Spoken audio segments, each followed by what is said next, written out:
சுபவி வந்து என்ன பண்றாருனாக்கா, ஓவியா வந்து தன்னுடைய கட்டுப்பாட்டுக்குள்ள வச்சுட்டு இருப்பாரு. இவங்க என்ன முடிவு எடுக்கிறதாலும் அவங்க கிட்ட கேட்டுட்டு தான் எடுப்பாங்க. அப்படியான ஒரு அரசியலை தான் முன்னெடுக்கிறார். பெரியார் வந்து பெண்களை அரசியல் ரீதியாக மட்டும் இல்ல, குடும்ப வாழ்க்கையில இருக்கும்போது சுயேட்சையாக உன்னுடைய முடிவு, உன்னுடைய சுதந்திரம், உன்னுடைய பிறப்புரிமை, உன்னுடைய செயல் திட்டம், பேச்சு, எழுத்து, வார்த்தை, அரசியல் எல்லாமே வந்து உன்னுடைய சுயத்துல இருந்து வெளிவரணும்னு சொல்லிதான் பெரியார் வந்து அந்த பெண்களின் ஆளுமையாக வெளியிட்டு வர்றாரு.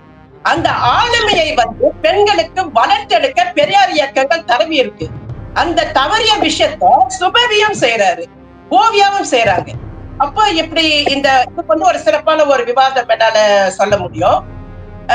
சுபவி அமைப்புல வந்து ஒரு சுபவி என்ன பண்றாரு, சில வருடங்களுக்கு முன்பு திரைப்பட பாடல் அவங்க வந்து அவங்க பேரு சின்மய், அவங்க என்ன பண்றாங்க, ஒரு பாலியல் குற்றச்சாட்டு கவிஞர் வைரமுத்து மேல வைக்கிறாங்க இல்லையா.